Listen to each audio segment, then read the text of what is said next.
ওই ইহুদির এক ছেলে বিশ্বনবীর কিছু কাজ করে দিতেন।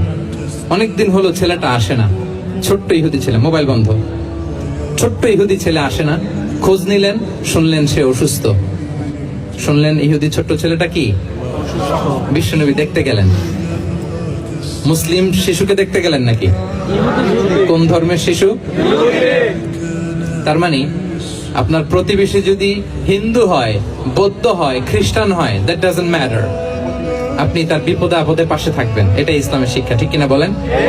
এই যে আপনাদের এখানে বুদ্ধিস্ট নেইবার আছে, হিন্দু নেইবার আছে, খ্রিস্টান নেইবার আছে, তারা বিপদে পড়লে তো আপনার যাওয়ার দরকার নেই না?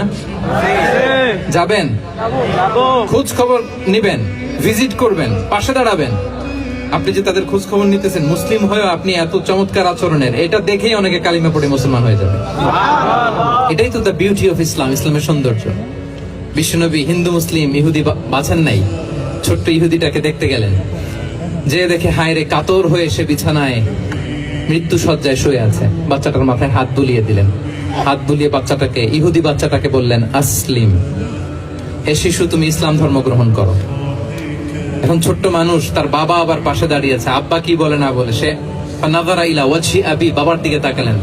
তার বাবা বলে, আতিয়া আবুল কাসিম, মানে বিষ্ণু ইসলামের কুনিয়াত, বড় ছেলে ছিল কাসেম, তাকে বলা হতো আবুল কাসেম। ইহুদি বাবা বলল, মোহাম্মদ যা বলে তাই করো।